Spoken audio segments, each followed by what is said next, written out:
بات تو ہے سچائی کی مگر بات ہے رسوائی کی۔ پاکستان کی سیاست جو ہے وہ بڑی ہی بے رحم ہے، اور اس سیاست کے اندر ہمیشہ جو ادنا کارکن ہے، جو گراس روٹ لیول پر کام کرنے والا کارکن ہے، جس کو سیاست دان یا لیڈران محض اپنے مقصد کے لیے، بے رحم مقاصد کے لیے استعمال کرتے ہیں، ہمیشہ وہی اس کی چکی میں پستا ہے۔ لیکن سرخرو کون ہوتا ہے؟ ہمیشہ لیڈران۔ نوازا کس کو جاتا ہے؟ ہمیشہ لیڈران کو۔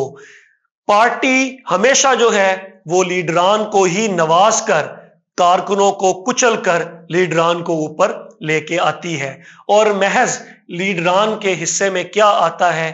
بے بسی، لاچاری، اس کے علاوہ کچھ نہیں۔ اس کی جیتی جاگتی ایک مثال میں آپ کو رحیم یار خان اپنے اس شہر سے دوں گا۔ رانا غلام غوث، جو کسی بھی تعارف کے محتاج نہیں، جو مسلم لیگ نون کی یوتھ ونگ کے ضلعی صدر بھی آپ کہہ سکتے ہیں یا جنرل سیکرٹری بھی کہہ سکتے ہیں، اور میں خود اس چیز کا چشمہ دید گواہ ہوں، شہر پورا گواہ ہے کہ وہ اس وقت، جس وقت شاید کوئی نون لیگ کا نام بھی نہیں لیتا تھا، اتنے مشکل ادوار کے اندر بھی وہ بندہ اپنی جیب سے خرچہ کر کے انہی لیڈران کے پوسٹر مختلف گلی محلوں میں آویزاں کرتا تھا۔ جب کسی لیڈر کو ریلی کی ضرورت ہوتی تھی تو فون اٹھایا جاتا تھا اور غلام غوث کو گھمایا جاتا تھا کہ اتنے لڑکے لے کر یہاں پر پہنچے، اتنے لڑکے لے کر وہاں پر پہنچے، اور غلام غوث صاحب وہاں پر اپنے لیڈران کے لیے ایک آواز کے اوپر لبیک کہتے ہوئے ٹھاٹھے مارتا ہوا سمندر لے کے لڑکوں کا ان کے لیے موجود ہوتے تھے۔ اور وہاں پر ہوتا کیا تھا؟ نعرے لگوائے جاتے تھے۔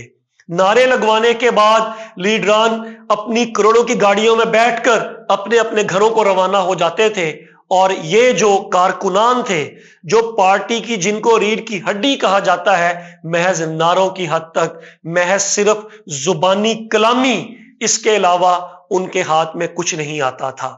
زیادہ سے زیادہ کیا ہوتا تھا کہ چند لیڈران کے ساتھ تصویریں بنوا کے اپنے سوشل میڈیا پیج کے اوپر پوسٹ کر کے تھوڑی سی لوگوں سے داد لے لی، اور اس کے بعد وہی دوبارہ سلسلے شروع ہو گئے۔ اس وقت رانا غلام غوث زندگی اور موت کی کشمکش میں مبتلا ہے۔ اس کو اس وقت اس قسم کی بیماریاں لاحق ہیں کہ جن کا علاج شاید پاکستان میں موجود نہیں ہے۔ وہ کافی ٹائم سے اس وقت شیخ زاید ہاسپٹل میں زیر علاج ہے۔ میں اب اگر کوئی ایسی بات کروں گا تو پھر شاید بہت سے لوگوں کو ناگوار گزرے، لیکن یہاں پر میں خراج تحسین پیش کروں گا دوبارہ میاں امتیاز احمد صاحب کو، جو وہاں پر نہ صرف گئے بلکہ ہر قسم کا جو ہے وہ رانا غلام غوث کے ساتھ تعاون بھی وہاں پر ان کو فراہم کیا۔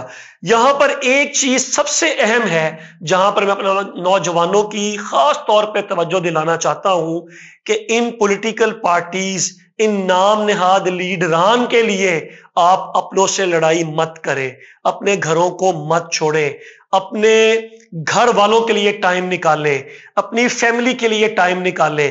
ان کو محض صرف آپ جو ہے وہ انٹرٹینمنٹ کی حد تک رکھیں۔ کیوں؟ کیونکہ جب آپ کے اوپر دوسری جو پارٹیز اقتدار میں آتی ہیں، جب آپ کے اوپر ایف آئی آرز کروائی جائیں گی، جب آپ کے گھروں میں چھاپے مارے جائیں گے، جب آپ کو زد و کوب کیا جائے گا، تو یہ جو لیڈران ہوتے ہیں ان کی کہیں نہ کہیں سیٹلمنٹ ہو جاتی ہے، لیکن کارکنان جو ہیں وہ ہمیشہ جو ہے وہ چکی میں پس جاتے ہیں۔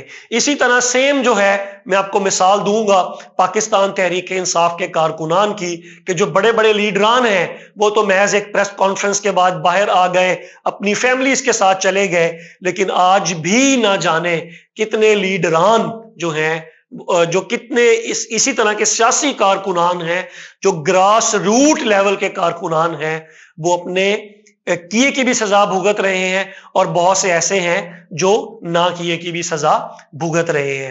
تو محض سیاست کو آپ سیاست رکھیں، نہ کہ ان لیڈران کے لیے آپ اپنی جان کی بازی لگائیں، ان کے لیے ہمہ وقت تیار ہو جو کل کو آپ کو پہچاننے سے بھی انکار کرے۔